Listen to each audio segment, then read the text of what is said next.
सच्चिदानंद रूपाय विश्वोत्पत्त्यादि Hathaway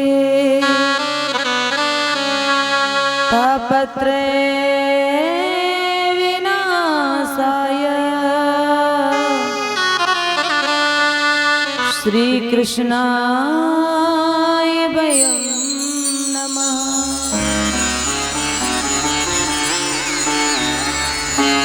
ओम गुरुर्ब्रह्मा गुरुर्विष्णु गुरुर्देवो महेश्वरा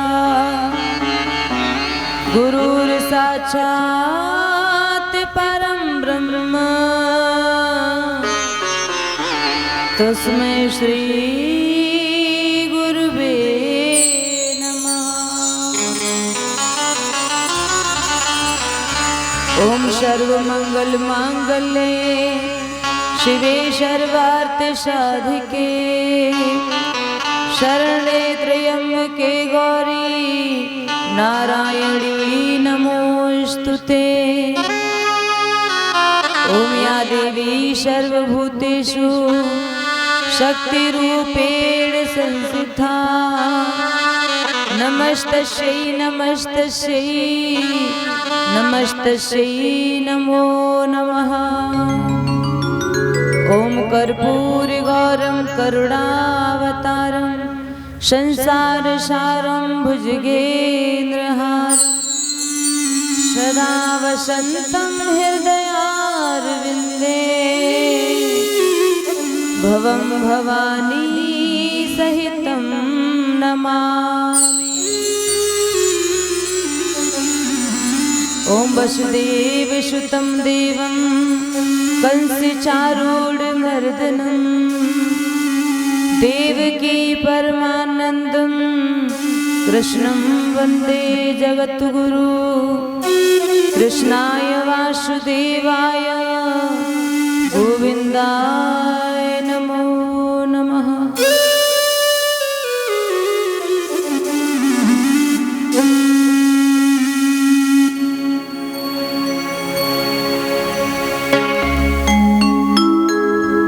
कि कोई घनश्याम सा नहीं देखा, कोई घनश्याम सा नहीं देखा। जो भी देखा वो बेवफा देखा, जो भी देखा वो बेवफा देखा। कोई घनश्याम सा नहीं देखा, कोई घनश्याम सा नहीं देखा। कोई घनश्याम सा नहीं देखा, कोई घनश्याम सा नहीं देखा। जो भी देखा वो बेवफा देखा। जो भी देखा वो बेवफा देखा। कोई घनश्याम सा नहीं देखा, कोई घनश्याम सा नहीं देखा।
ध्यान में योगियों की आती नहीं, ध्यान में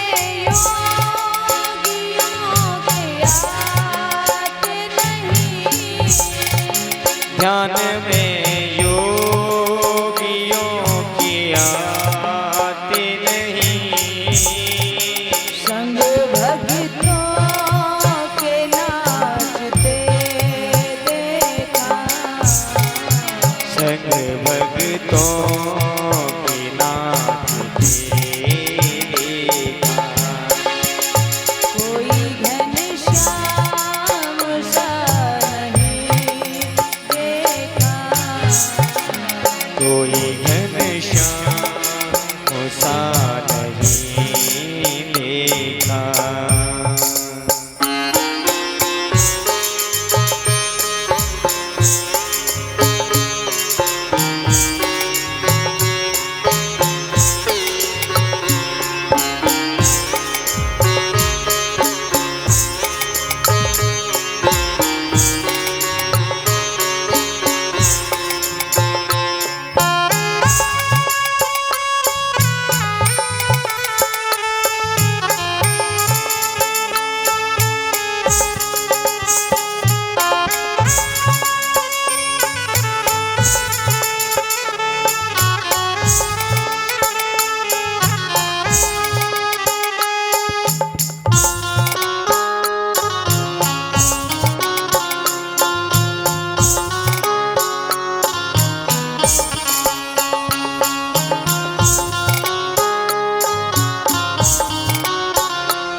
जिस तरह द्रौपदी की लाज बची, जिस तरह द्रौपदी की लाज बची, जिस तरह द्रौपदी की लाज बची, जिस तरह द्रौपदी की लाज बची। श्याम साड़ी में था छिपा देखा, श्याम साड़ी में था छिपा देखा, कोई घनश्याम सा नहीं देखा, कोई घनश्याम सा नहीं देखा।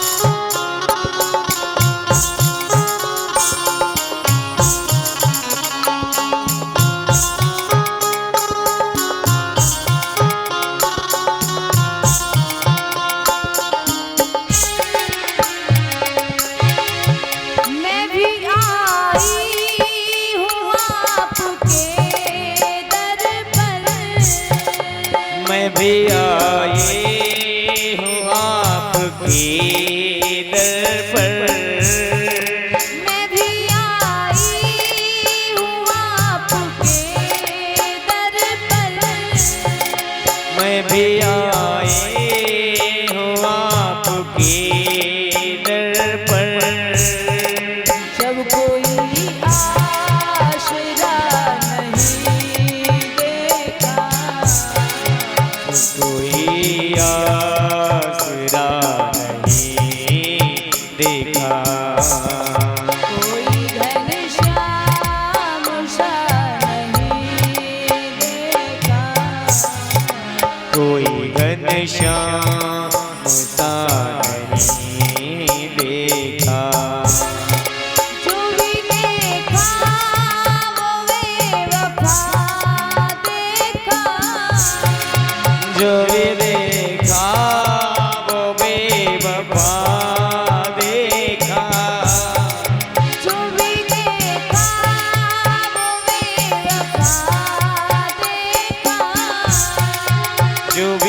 देखा वो बेवफा देखा। कोई घनश्याम सा नहीं देखा। कोई घनश्याम सा नहीं देखा। कोई घनश्याम सा नहीं देखा। कोई घनश्याम सा नहीं देखा। कोई घनश्याम सा नहीं देखा। हम उम्र मारी सभी बहनें, भूमि को पवित्र करने वाली शीतांशिया सावित्री जैसी मेरी माताएं, सुदूरांचल से आई हुई सभी मान भाव, तदुपरांत इस पंडाल में बैठे सभी भक्तजन, पूजनी प्रातिष्मणि वंदनी मेरी इष्ट माँ चामुंडा को मैं नमन करती हुई और माँ शारदे की सुंदर छवि को अपने हृदय में बसाती हुई और राधा पद घनश्याम को शीश झुकाती हुई इस व्यास गद्दी पर बैठकर वो आख्यान सुनाने के लिए जा रही हूँ, जो आख्यान श्री सुखदेव जी ने महाराज परीक्षित को श्रवण कराया था। तो कल आपने कथा में सुना कि भगवान श्री राम को केवट ने जब उस पार उतारा, प्रभु ने उतराई देने के लिए कहा तो केवट ने मना कर दिया, कह दिया कि आप वापस आओ तब दे देना, अभी मैं कुछ नहीं लूंगा। वापस आते समय आप जो भी दे दोगे मैं अपने मस्तक पे रख लूंगा। तो यहाँ पर एक तरफ है भगवान की इच्छा देने की और एक तरफ जो भक्त है वो लेने से मना कर रहा है कि इस तरफ ख्वाहिश है दुनिया भर के शहंशाहों की, उस तरफ इनकार है मस्त लापरवाहों की। भक्त मना कर रहा है, भगवान देना चाहते हैं। अब देखना है जीत किसकी हो या किसकी हार हो, दोनों मल्लाहों में किसकी कश्ती पहले पार हो। भगवान ने केवट से कहा कि तुम जाओ। जब जाने को कहा तो केवट ने कहा कि जाऊं कहां तज चरण तुम्हारे। सब संतों ने एक बात को अलग अलग रूप में बताया है। मीरा को पूछो तो वो कहती है तोरी प्रीत तोड़ी कृष्णा कौन संग जोड़ू। सूरदास जी से पूछो तो वो कहते हैं मेरो मन अनंत कहाँ सुख पावे। और तुलसी बाबा से पूछो तो वो कहते हैं काको नाम पतित पावन जग के यति दीन प्यारे, जाओ कहाँ तज चरण तुम्हारे। केवट आंखों में अश्रु लेकर के वापस लौटता है। महात्माओं से बात सुनी है कि बाद में केवट ने इस नौका में किसी को नहीं बिठाया। महात्मा ने लिखा है, तुलसी बाबा ने नहीं लिखा कि ये जो नौका थी ये नौका उसकी प्रसिद्धि बन गई, बस यही उसकी पूजा बन गई, यही उसका मंदिर है, यही उसका परमेश्वर है। जब भगवान पार हो गए हैं, भगवान ने गंगा में स्नान किया है, पार्थिव लिंग बना करके विधिवत पूजा की है, सीता माँ ने गंगा माँ की स्तुति की है और गंगा मैया ने आशीर्वाद दे दिया है। प्राणनाथ देवर सहित कुशल कौशला आए, पूजहि सब मन कामना सुजस रहाय जग छाए। सीता मैया ने जब प्रार्थना की तो गंगा मैया ने आशीर्वाद दे दिया। गंगा माँ ने कहा कि तुम अपने पति और देवर के साथ सकुशल वापस अवध लौट करके आओगी, तुम्हारी हर कामना हर इच्छा पूरी होगी, तुम्हारा नाम दुनिया में छाएगा। अब भगवान की पैदल यात्रा शुरू होने वाली है। भगवान ने गुह को कहा कि अब तुम जाओ, तो गुह रोने लगा है, हाथ जोड़ करके कहा कि प्रभु कि आगे वन में जाने वाले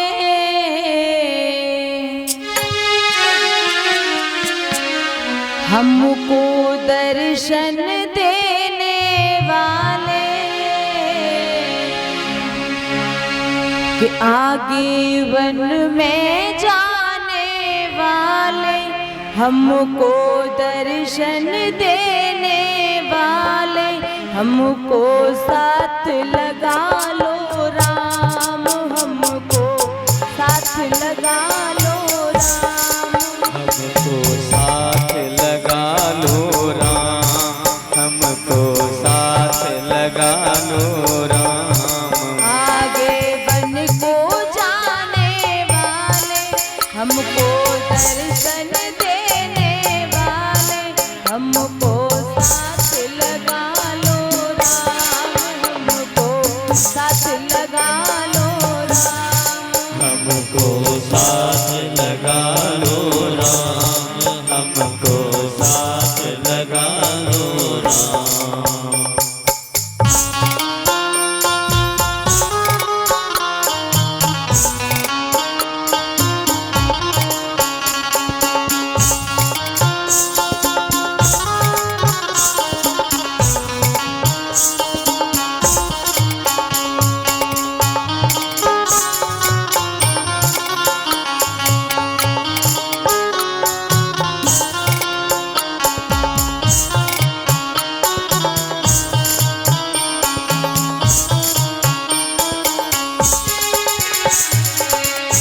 निषाद राज ने कहा कि प्रभु मुझे वापस मत भेजो, आप मुझे साथ ले चलो, मैं वन में तुम्हारे साथ जाना चाहता हूँ।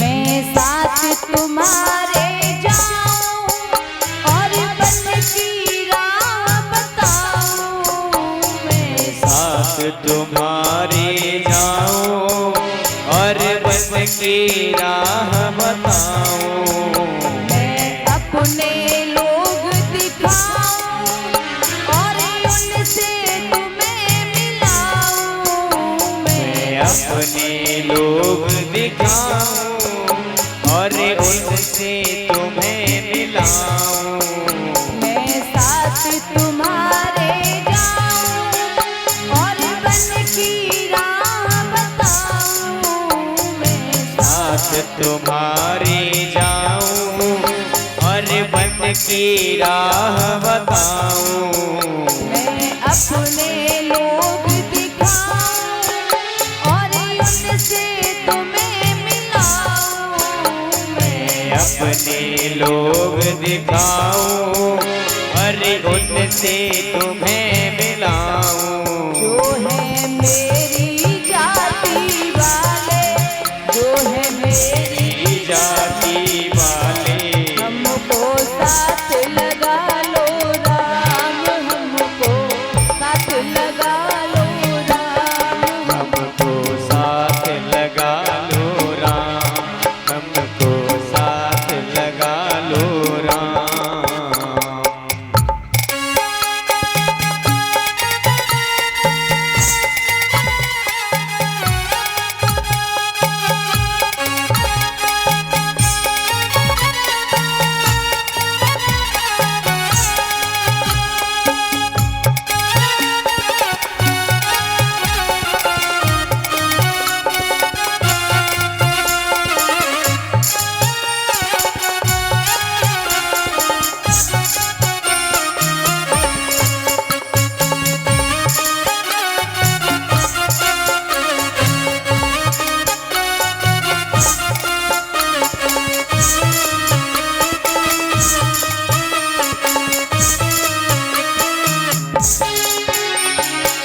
जिन्होंने कहा कि प्रभु मैं तुम्हारे साथ चलूंगा वन में, और वन में मेरे जितनी भी जाति वाले हैं उन सबसे तुम्हारी पहचान करा दूंगा, उन सबको मैं समझा दूंगा, और जहां आप रहोगे जाके वहां दूंगा कुटी बना के, जहां आप रहोगे जाके वहाँ दूंगा कुटी बना के, वहाँ भीलों को बुलवा के सब सेवा करेंगे आके, वहाँ भीलों से मिलवा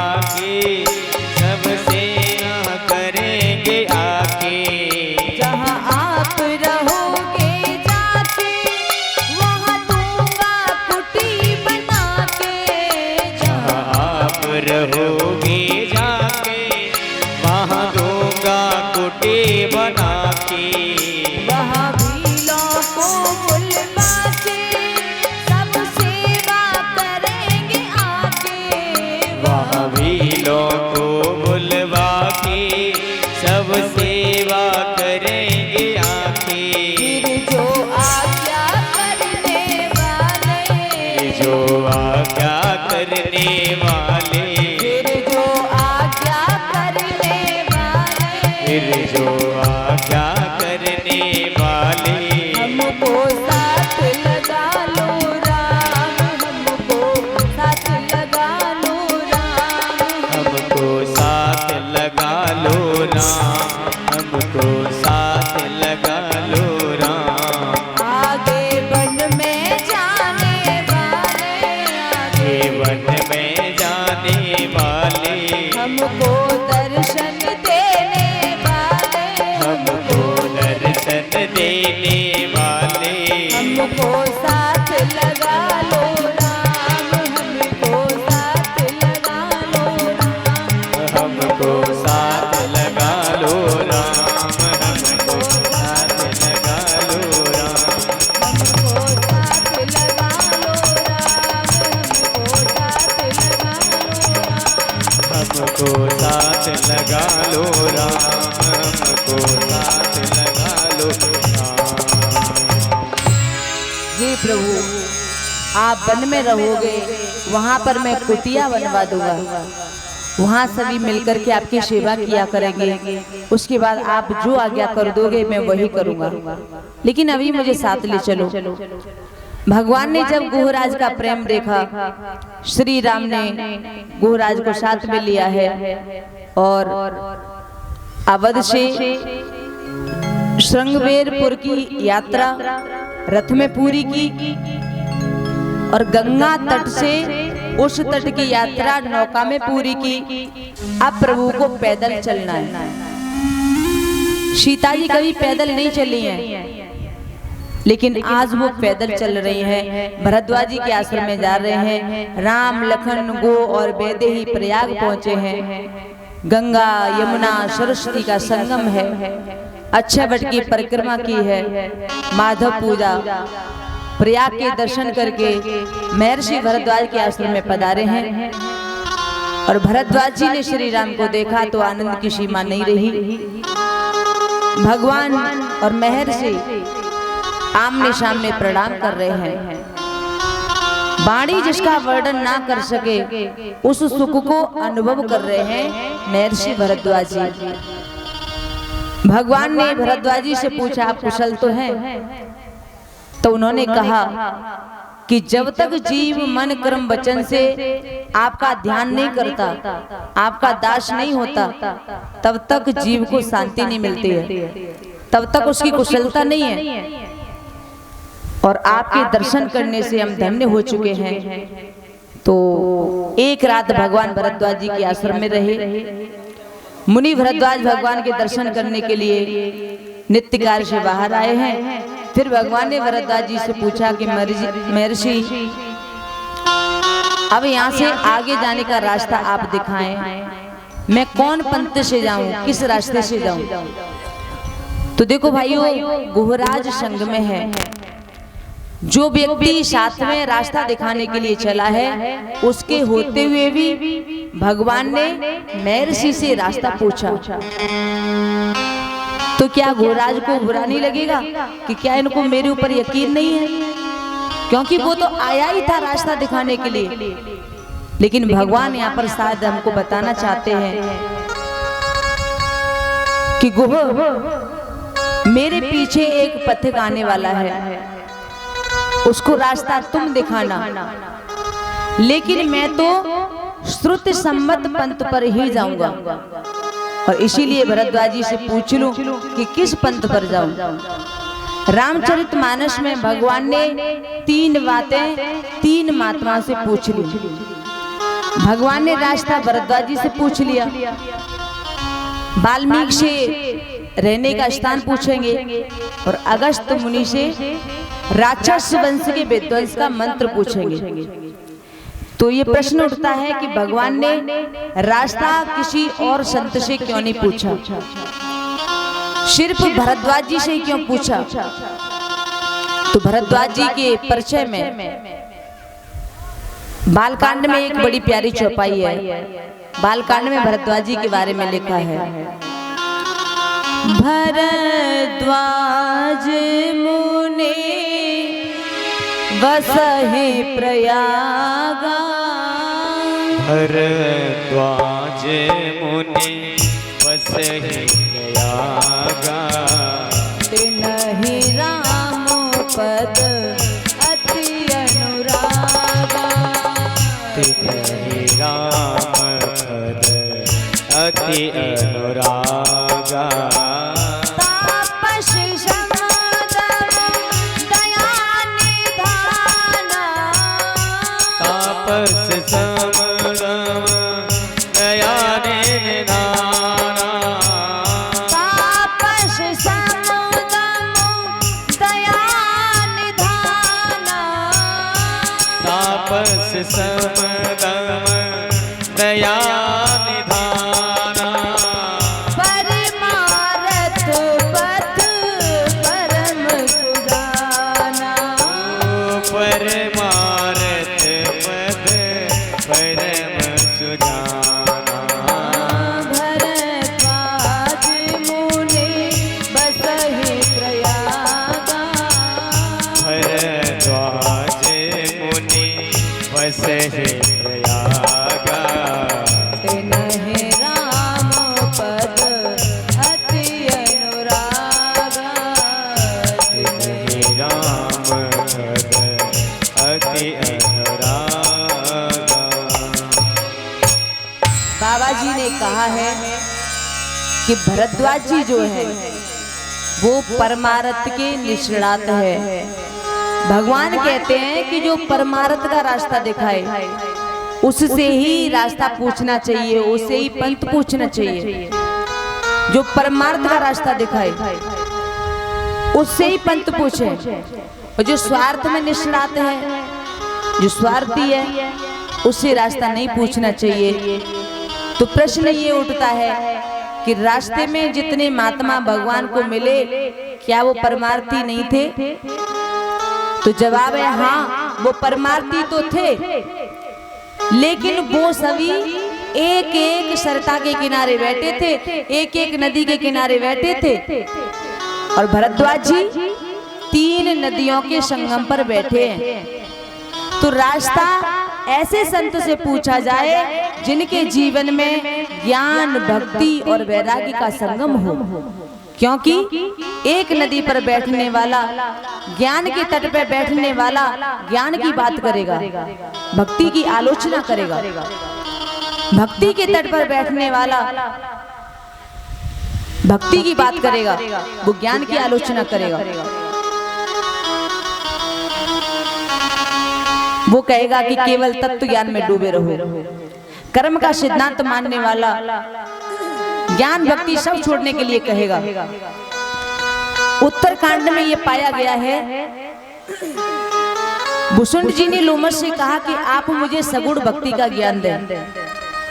तो लोमस ऋषि ज्ञान पीठ पर बैठे हुए थे, तो वो उन्हें निर्गुण ब्रह्म का उपदेश देने लगे। भुसुंड जी हैरान हो गए, कहने लगे मुझे तो राम की भक्ति चाहिए, सगुण ज्ञान दो, तब मैं आपका उपदेश पेट भर के सुनूंगा। लेकिन पहले मेरी जिसमें रुचि है वो तो कृपा करके बताइए।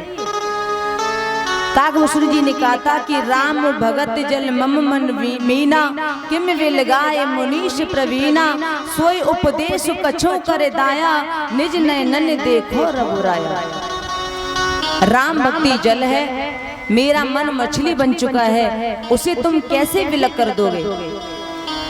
तो भक्ति जल है, ये मानस की व्याख्या है। भक्ति गंगा का प्रवाह है, ज्ञान सावन है, अज्ञान को काटता है, मैल को काटता है, पर बिना जल के सावन का कोई उपयोग नहीं है। मानस में भक्ति को जल कहा गया है। राम भगत जल बिन बिल गाई, आत्मा का मैल राम भक्ति के जल के बिना नहीं निकल पाएगा। कितना ही साबुन लगाओ, लेकिन जल जरूरी है। इतनी बात करने पर भी लोमश नहीं माने, तो दोनों में इतना संघर्ष हो गया कि ज्ञानी महात्मा ने श्राप दे दिया इतने बड़े शिखर पर बैठने वाले महात्मा ने श्राप दे दिया, जाओ तुम चांडाल की पत्नी बन जाओगे। बाद में भुसुंड बाबा तो हर जगह भगवान को ही देखते रहे, तो भगवान ने लोमश से कहा कि तुम इतने पक्के क्यों रहे? अगर इस साधक की रुचि भक्ति में थी तो उसे दान क्यों नहीं दिया? बुलाओ अब उन्हें और वापस भगवान भक्ति में। भगवान राघवेंद्र ने प्रेरणा दी तो लोमश ने भुसुंड जी को वापस बुलाया, बहुत दिन पास रखा। ये बातें भुसुंड जी खगराज से अपनी आत्मकथा में कहते हैं। तो बताते हैं कि लोमश ने बहुत दिन मुझे अपने पास में रख करके सगुण भक्ति की दीक्षा दी। तो बात यह है कि एक नदी के तट पर बैठने वाला अपनी बात एक ही तट की बात करेगा।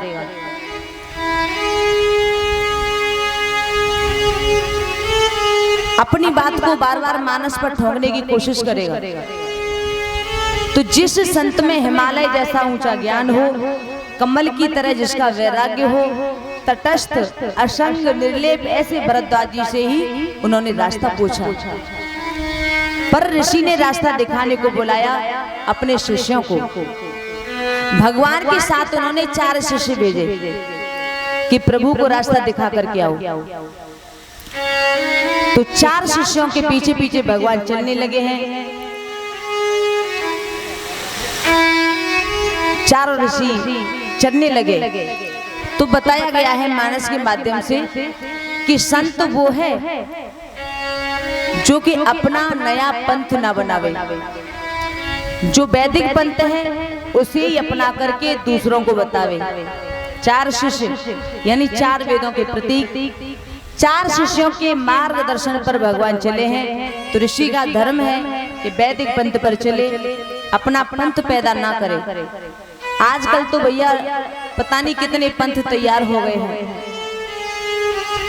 और ये कल का प्रभाव है, क्योंकि कल के वर्णन में ऐसा पाया गया है कि कलयुग में कैसा होगा। बाबा जी लिखते हैं, कलिमल ग्रसे धर्म सब लुप्त भय सदग्रंथ, दम्बिन निज मत कल्प करे, प्रगट किए बहुपंथ। आज समाज में कितने पंथ पैदा हो गए हैं। वेद के सनातन पंथ पर चले जाओ, राजमार्ग पर चले जाओ, छोटे मार्ग पे अगर जाओगे तो फंस जाओगे। संत वो है जो अपना पंथ ना बनावे, वैदिक पंथ की प्रणाली चालू रखे। भगवान 4 शिष्यों के मार्गदर्शन पर चले हैं, मर्यादा बता रहे हैं, मर्यादा का जतन कर रहे हैं। प्रकृति के सौंदर्य को देखते हुए भगवान चल रहे हैं। भगवान शिष्यों के पीछे पीछे चलते हुए यमुना के तट पर पहुंचे हैं। यमुना जी के तट पर आकर के भगवान ने 4 शिष्यों को और गोह को विदाई दी है, क्योंकि ये एक ऐसी घटना घटी जिसके बारे में कई संत महात्मा चर्चा करते हैं।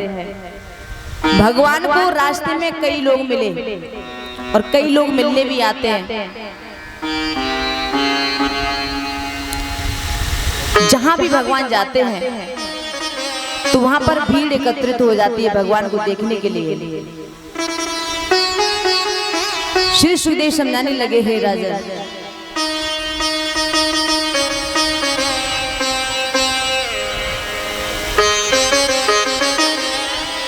एक जगह भगवान गए जहां पर भीड़ों की कतार लग जाती है, सभी दर्शन करने के लिए आते हैं। तो भगवान सभी को आशीर्वाद देते हैं, सभी से बड़े प्रेम से बातें करते हैं, प्रेम की भाषा बोलते हैं। तो उन लोगों को ऐसा लगता है कि मानो हमें जीवन का सर्वस्व मिल गया हो।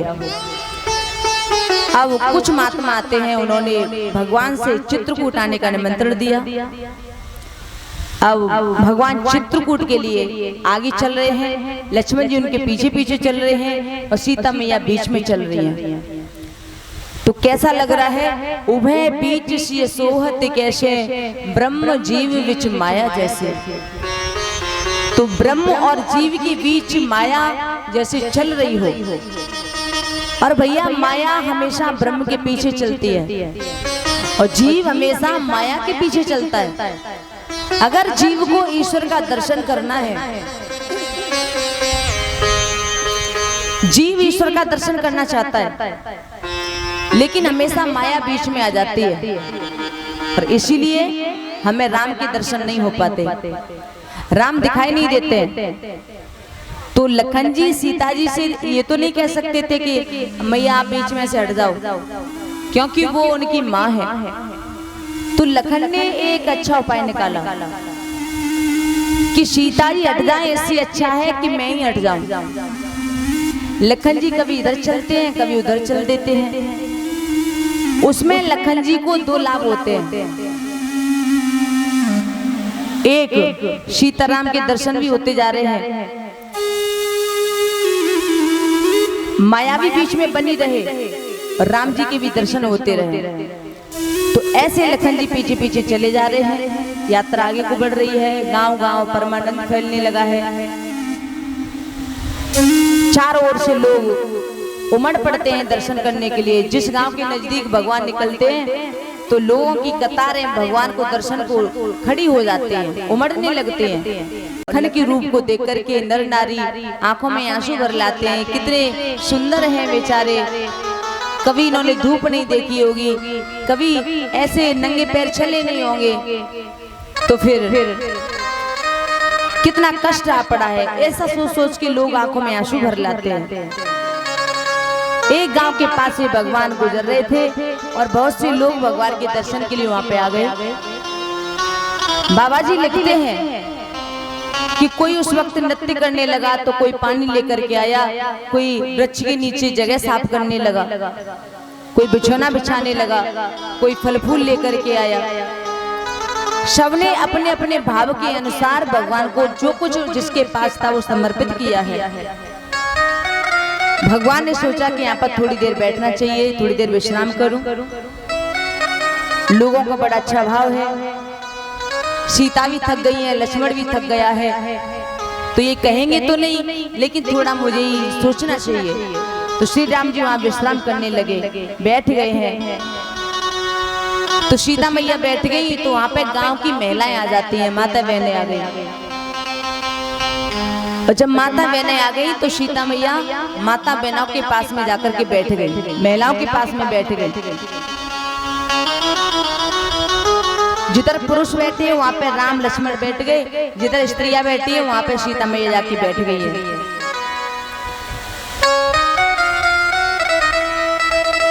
और जब सीता मैया सभी स्त्रियों के पास में जाके बैठ जाती हैं तो सभी सीता जी से प्रश्न करने लगते हैं। कहा हम तुमसे कुछ प्रश्न करना चाहते हैं, आपको बुरा तो नहीं लगेगा? सीता मैया कहती हैं आप पूछो, जो पूछना हो निसंकोच पूछो। तो सीता मैया ने यहाँ पे सोचा कि शायद ये मुझसे पतिव्रता धर्म के बारे में पूछेंगी, नारी का आचरण क्या है ये पूछेंगी। तो सीता मैया ने बड़ा लंबा प्रवचन तैयार कर लिया कि नारी को क्या करना चाहिए, नारी का क्या धर्म है। सोचा ये सब मैं बता दूंगी, लेकिन जो भील महिलाएं थी वो मन में बड़ा संकोच कर रही हैं। माताजी ने कहा पूछो तो क्या बात है, पूछो। सभी महिलाओं ने कहा माताजी अगर कुछ गलती हो जाए पूछने में तो माफ कर देना, लेकिन पूछने में डर लगता है। सीता मैया ने कहा नहीं नहीं पूछो आप।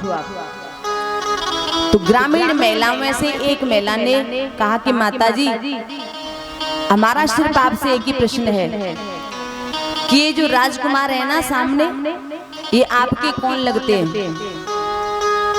जब ये सुना तो सीता मैया मनी मन हंसने लगी कि मैंने तो इतना बड़ा लंबा प्रवचन तैयार किया था, लेकिन इन्होंने पूछा तो क्या पूछा। मनी मन हंसने लगी, पर सीता मैया समझ गई हैं कि ये ग्रामीण महिला है और ग्रामीण महिला है, फिर भी ये जानती है कि हमें प्रवचन की आवश्यकता नहीं है और हम गांव पढ़ी लिखी हैं जो समझ सकें। सिर्फ आप हमें अपना परिचय करवा दीजिए, आपके कौन लगते हैं। सीता को मनी मन हंसी आ जाती है और मैंने आपको पहले भी बताया है कि बहनों का स्वभाव यही होता है कि परिचय कैसे पालें। तो सीता जी ने सबसे पहले राघवेंद्र का परिचय दिया है। सीता मैया कैसे परिचय दे रही हैं बताया है कि सीता माता कहें सुनो सब बात हमारी जी, इनका परिचय देती हूँ मैं बहन समारी जी। हमारा एक खास नाता है बता दूं नाम आता है। हमारा एक खास नाता है बता दूं सुन नाम आता है। हमारा एक खास नाता है बता दूं सुन नाम आता है। हमारा एक खास नाता है बता दूं सुन नाम आता है।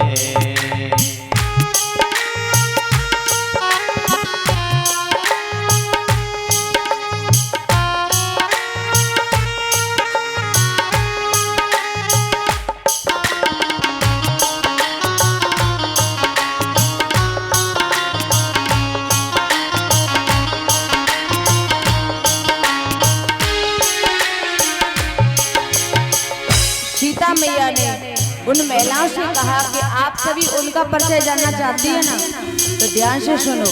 ये दोनों कौन लगते हैं मेरे? अपना हाथ उठा करके सीता मैया ने इशारा किया। देखो बहन, वो सामने जो धनुष बाण लिए हुए हैं, खड़े हुए हैं, इधर उधर घूम रहे हैं, उनके बारे में सुनो। गौरी बरड़ जो दिखलाते सदा ही जागा करते हैं, धनुष बाण जो हाथ लिए हमारी रक्षा करते हैं। वो धनुष बाण जो हाथ लिए हमारी रक्षा करते हैं। उनका परिचय सुन बहना देवर खास हमारे हैं। नाम है लक्ष्मण बेटा को प्राणों से हमें प्यारे हैं। प्राणों से हमें प्यारे हैं। ये वीर बलन का सुन बहना नहीं काल की शंका सुन बहना। ये वीर बलन का सुन बहना नहीं काल की शंका सुन बहना। छोटी मात सुमित्रा के सुध सुनो अगारी जी, इनका परिचय देती हूँ मैं बहन तुम्हारी जी। हमारा एक खास नाता है बता दो सुन नाम आता है। हमारा एक खास नाता है बता दो सुन नाम आता है।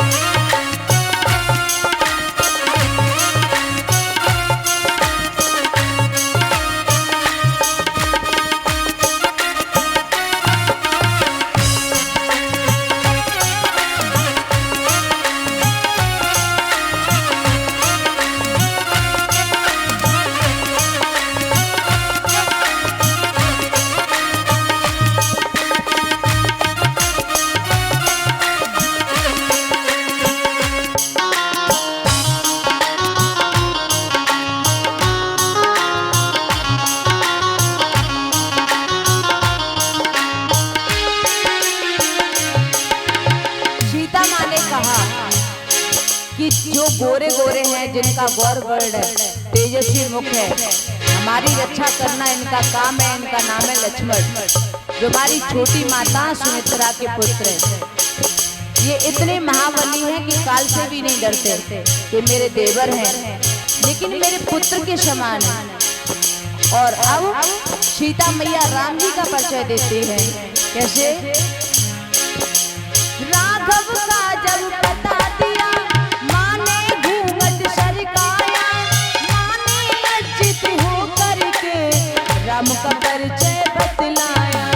राम का परिचय बतलाया। राम का परिचय बतलाया। श्याम सलोने सुंदर से जो बड़े लखन के भाई हैं। अब तुम सोचो कौन है ये, कुछ ये समझ क्या पाई है। ये समझ के पाई है। क्या नाम बताऊं सुन बहना, मैं ना कह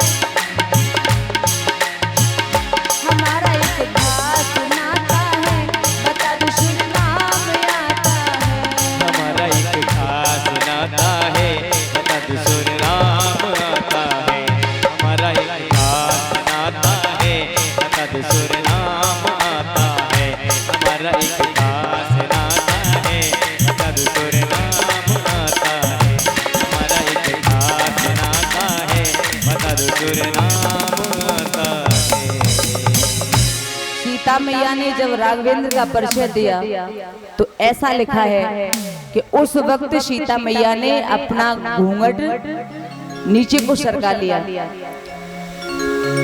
देखो वहां पे कोई मर्यादा का सवाल नहीं था। वैसे तो पुत्र वधू ससुर को पिता मान करके घूंघट नहीं करती थी, हमारे देश में ऐसा नियम था। लेकिन ये तो विदेशी आक्रांताओं का जब हमला हो गया तो ये रिवाज शुरू हो गया। और रघुवंश में तो पर्दे का कोई सवाल ही नहीं था, पुत्र वधू को बेटी की तरह माना जाता था। लेकिन फिर भी सीता मैया ने जब राघव का परिचय दिया तो अपना घूंघट आगे को कर लिया। अगर शास्त्र को किसी को समझना है तो शास्त्र को देखिए, उस पे कपड़ा बंधा हुआ होता है, उसे खोलना पड़ता है। तो सीता मैया ने ब्रह्म का परिचय देते समय घूंघट हटाने के बजाय थोड़ा आगे को कर लिया। वैसे सीता माया है, लखन जी जीव है, और माया जीव का जब परिचय दे सकती है लेकिन वो ब्रह्म का परिचय नहीं दे सकती, ये भी अर्थ हो सकता है। और शायद इसीलिए उन्होंने घूंघट कर लिया। और ऐसा भी होगा, सीता मैया ने सोचा होगा कि जैसा वर्ग मेरे सामने बैठा है मैं वैसा ही आचरण करूं, क्योंकि ये तो देहाती वर्ग है, ग्रामीण लोग हैं। अगर मैंने इनके सामने बोलने लगूं ये मेरे पति हैं, इनका नाम ये है, तो ये महिलाएं मानेगी कि इन बड़े घर के लोगों में कोई भी मर्यादा नहीं होती है। तो जैसा वर्ग सामने हो वैसा ही बर्ताव करें तो ज्यादा अच्छा होगा। आज भी गांव देहात में ऐसा नियम है कि पत्नी अपने पति का नाम नहीं लेती है। हमारे गांव में ये खास बात है, कोई भी पत्नी अपने पति का नाम कभी भी नहीं लेती। लेकिन आजकल की जो माताएं बहनें हैं, जो मॉडर्न जमाना अभी शुरू हुआ है 2-4 साल पहले से, उन्हें कोई फर्क नहीं पड़ता है।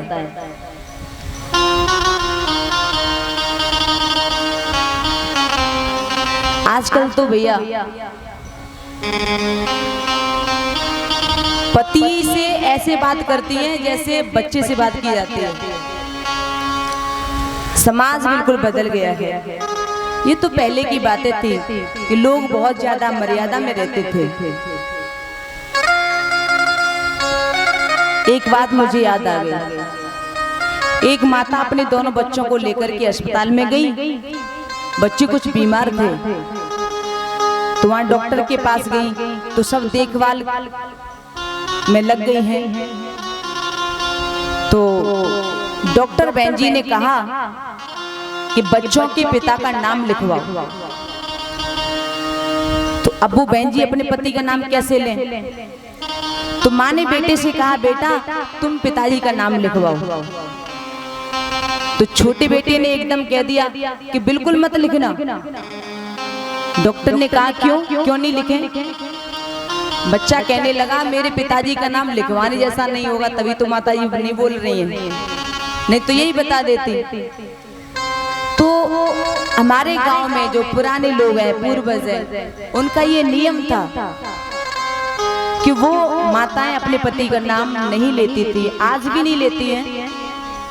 तो उसी तरह से सीता मैया ने देखा कि ये ग्रामीण महिलाएं हैं और इनके सामने अगर मैं अपने पति का नाम ऐसे ही बोलूंगी तो इनको थोड़ा बुरा लगेगा। तो सीता मैया हर मर्यादा का मान रखती हैं, जहाँ जैसा देश वहाँ वैसा वेश। तो सीता मैया ने यहाँ पर नाम नहीं लिया, इशारा करके बता दिया। और विद्वानों का मत ये भी है कि ब्रह्म का परिचय शब्द से नहीं दिया जाता है। अगर शब्दों से परिचय हो जाता तो वेदों में अंत में नैत नैत नहीं लिखा जाता। तो ब्रह्म का परिचय शब्द से नहीं करवाया जाता है और इसीलिए सीता मैया ने शब्द से नहीं बताया, इशारे में ब्रह्म का परिचय करवाया। कुछ गर्वित इशारे किया है और इसीलिए ब्रह्म की अनुभूति कराई जाती है। सीता जी की ये बात सुन करके सब महिलाएं सीता जी को आशीर्वाद देने लगी हैं। देखो सीता मैया साक्षात जगदम्बा है और गांव की जो देहाती महिलाएं वो प्रार्थना कर रही हैं, माता जी अगर अविवेक हो तो माफ कर देना, लेकिन माँ हम आपसे एक बात कहना चाहती हैं, आप वनवास से लौट करके जब अवध जाओ और इस रास्ते से जाओ तो हमसे जरूर मिलके जाना और हम भगवान से प्रार्थना करेंगे कि तुम्हारा सुहाग अमर रहेगा। श्री सुखदेव समझाने लगे, हे राजन, जो हम आशीर्वाद देते हैं किसी को तो वो आशीर्वाद हमारी नाभि से फूटता है। आशीर्वाद एक बच्चा भी दे सकता है, ओठों से निकले वो आश्वासन है। आशीर्वाद तो नाभि से फूटना चाहिए। तो भगवान प्रेमदान देते देते आगे बढ़ते हैं। यहाँ बाबा जी वर्णन करते हैं कि अब भगवान किसी को अपने साथ नहीं लेकर के जाते हैं, आगे चलते जा रहे हैं। जो साथ वाले हैं वो लौट करके आ रहे हैं तो रोते हुए आ रहे हैं। भगवान वन की शोभा देखते देखते आगे गए हैं, वाल्मीकि ऋषि के आश्रम में पहुंचे हैं। बड़ा सुंदर वाल्मीकि जी का आश्रम है। पशु पंछी वहां पे कलरव कर रहे हैं, वन बाग बड़े सुंदर लग रहे हैं, बड़ी साधना में भूमि है। और तुलसी बाबा यहाँ पर लिखते हैं कि बाबा की वाल्मीकि जी के आश्रम में पधारे हैं हमारे प्रभु। ऋषि नाचने लगे हैं और बाबा जी ने यहाँ पे लिखा है कि वाल्मीकि मन आनंद भारी,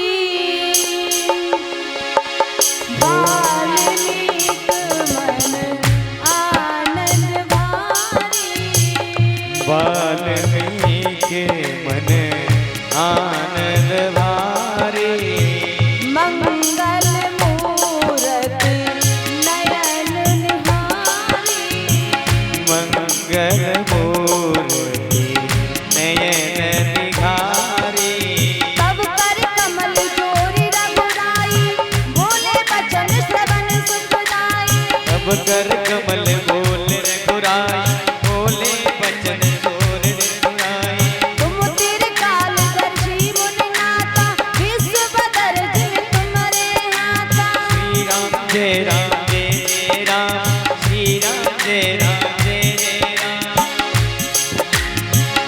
अस कहे प्रभु सब कथा बखानी, हस कहि प्रभु तब कथा बखानी, जेहि जेहि भात दीन बनुरानी, यही यही भात दीन वरदानी, जेहि जेहि भात दीन बनुरानी। यही यही भात दीन वरदानी। वाल्मीकि जी ने श्री राम को देखा तो परमात्मा के दिव्य रूप को देख करके आनंद विभोर हो गए हैं। उनके आनंद की कोई सीमा नहीं रही। भगवान ने हाथ जोड़ करके मधुर वचन कहे हैं, मैं आपको क्या बताऊं, क्योंकि आप तो त्रिकालज्ञ हो, सर्वज्ञ हो, सभी रहस्य को जानते हो और जिस कारण हम वन में आए आपको तो सब कुछ पता है। बहुत सुंदर बात भगवान ने बताई है। ताते वचन पुण्य मातु हित, भाई भरत असरा, मो कहो दर्श तुम्हारे प्रभु, सब मम पुण्य प्रभा। आज राघव जी बताने लगे हैं और भरत का नाम आया है उनकी जबान पर, तो भगवान की आंखों में आंसू भर आए। मेरे भरत को शासन मिले इसलिए हम वन में आए हैं और आप जैसे महात्माओं के दर्शन हो जाए इसलिए हम वन में आए हैं। और ये सब मेरे पुण्य का प्रभाव है कि मुझे तुम्हारे जैसे संतों का दर्शन मिल रहा है। अब तो मैं आपसे यही पूछना चाहता हूँ कि जगत का कोई ऐसा कोना बता दो जिससे वहाँ हम रह सकें, थोड़ा वक्त गुजार सकें। और महाराज एक बात आप खास कीजिए कि ऐसी जगह बताना जहां पर मुनियों को उद्वेग ना हो, क्योंकि ऐसी जगह रहे जिससे कि मुनियों को दुख हो तो वो व्यक्ति बिना पावक के ही जल जाता है। हमारे आने से यहाँ पर ऋषियों को दुख ना हो, कोई पशु पक्षी दुखी ना हो, ऐसी जगह बताइए। हमारे वहां जाने से कोई कोल की रात भील वो दुखी ना हो, ऐसी कोई छोटी सी जगह बता दो जहां हम थोड़े समय के लिए रुक सकें। भगवान ने ऐसी जगह वाल्मीकि जी से पूछी, जो स्वयं जग निवास हैं, वो पूछ रहे हैं कि हमें रहने के लिए कोई ऐसी जगह बता दो। वाल्मीकि जी हंसने लगे हैं, पूछने लगे, महाराज आप क्या मेरी परीक्षा कर रहे हो? मैं जानता हूं कि आप कौन है। वाल्मीकि जी ने बहुत अच्छी बात कही है राघव से। श्रुति से तु पालक राम तुम जगदीश माया जानकी, जो सजत जग पालत हरित रूप पाई कृपा निधान की।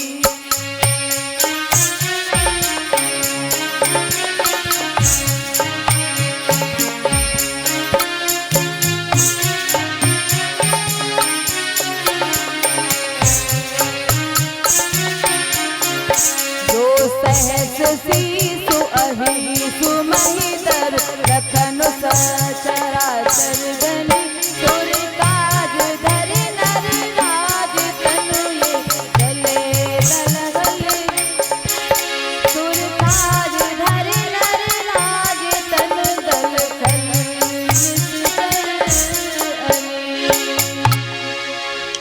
आप स्वयं ब्रह्म हैं, श्रुति के पालक हैं, स्वयं ईश्वर हैं। सीता जी की जो हमारी सीता मैया है, ये अपनी इच्छा के अनुसार जगत को पालने वाली है, लय करने वाली है, साक्षात माया है।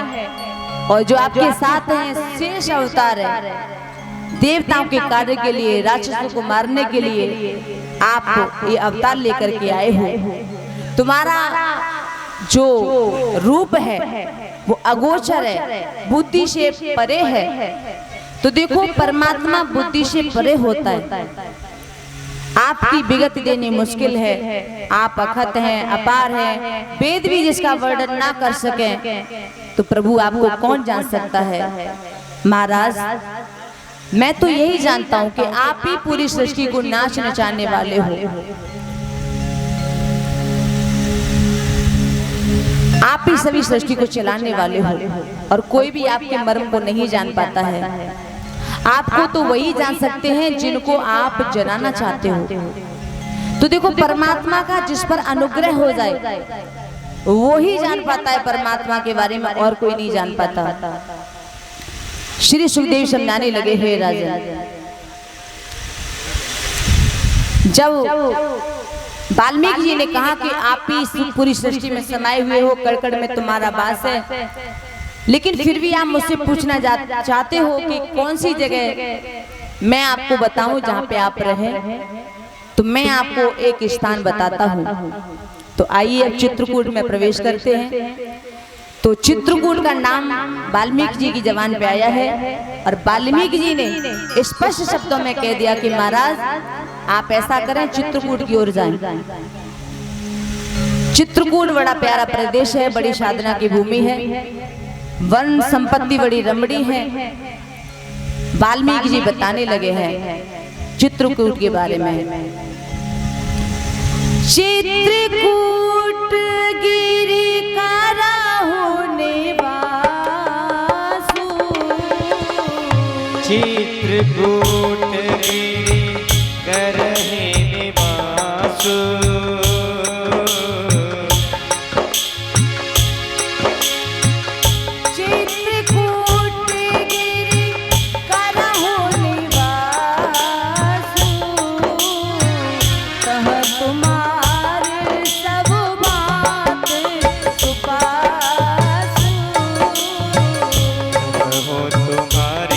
सब भांति सुपासु।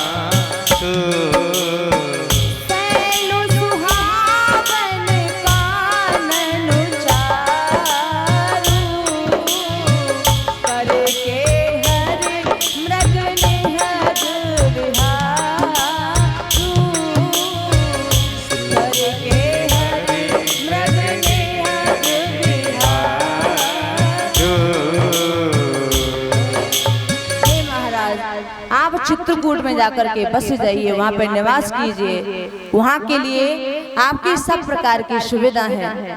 सुहावने पर्वत है, सुंदर वन है, हाथी है, सिंह है, इनका वो विहार स्थान है। तो भैया उस काल में करवी रहते थे, केहरवी रहते थे। आजकल तो दिखाई नहीं देते हैं, लेकिन बाबा जी ने चित्रकूट के बारे में बताया है, पूरे देश के बारे में बता रहे हैं, पूरे चित्रकूट के बारे में। चित्रकूट सुंदर पर्वत है, बड़ी वनस्थली है, बड़ी प्रकृति है, बड़ा प्यारा प्रदेश है। और नदी पुनीत मंदाकिनी वहाँ पे बह रही है। नदी पुनीत पुराण वखानी, अत्रि प्रिया निज तपवल आनी, सुरसर धारा नाव मंदाकिन, जो सब पातक पोतक डाकिन। बड़ी प्यारी वहाँ पे नदी बह रही है जिसका नाम है मंदाकिनी। सुरसर धारा नाव मंदाकिनी। मंदाकिनी बड़ी पवित्र नदी है। अत्रि महाराज जो थे, जो सती अनुसुईया थी, उनके पति थे अत्रि महाराज। तो अत्रि महाराज का ये नियम था कि गंगा जल के बिना वो संध्या नहीं करते थे। प्रत्येक दिन अत्रि जी को गंगा जल लाने के लिए गंगा जी पे पास जाना पड़ता था। प्रयाग में गंगा जल लाने के लिए वो रोज प्रयाग में जाते थे, और इतनी दूरी पर उन्हें रोजाना जाना पड़ता था। तो अनुसुईया ने बड़ी तपस्या की, और तपस्या का उद्देश्य ये था कि मेरे पति को कोई मुश्किल ना हो। तो उन्होंने इसी चित्रकूट में गंगा की धारा को प्रवाहित करवा दिया। अत्रि प्रिया निज तपवल आनी, सुरसर धारा नाव मंदाकिनी। तो चित्रकूट की महिमा अमित है। महामुनि वाल्मीकि ने चित्रकूट की महिमा को गाया है राघवेंद्र के सामने। चित्रकूट महिमा अमित कही महामुन गाए, आए नहाए सरितवर सिय समेत दो भाई। अब तीनों चल पड़े हैं। गोस्वामी जी कहते हैं आए नहाए सरितवर सिय समेत दो भाई। तीनों मंदाकिनी में स्नान करके आ गए हैं, और चित्रकूट में भगवान के चरण पड़े हैं कि पूरी धरती गदगद हो गई है। भगवान का वास चित्रकूट में हुआ है। श्री सुखदेव समझाने लगे हैं, हे राजन, चित्रकूट में भगवान रहने लगे। चित्रकूट रघुनंदन छाए, समाचार सुन सुन मुन आए, आवत देख मुदित मुनि वृंदा, कीन दंडवत रघुकुल चंदा। जब चित्रकूट में भगवान आए हैं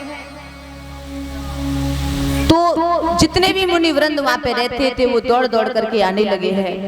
और जब ऋषियों को आता हुआ देखा तो श्री राम उन्हें दंडवत करने लगे हैं, और सभी को आश्वासन दिया है कि मैं तुम्हारे लिए यहाँ पर आया हूँ, आप जो कहोगे मैं वही करूंगा, क्योंकि मैं आपके लिए ही आया हूँ, साधुओं के लिए ही आया हूँ। और भगवान को जब अपने चरणों में गिरते हुए देखा है तो महात्मा ने क्या किया, उन्होंने भुजाओं से परमात्मा को उठा लिया है, और भुजाओं में उठा करके गले से लगाते हैं और आशीर्वाद देते हैं और धन्यता महसूस करते हैं।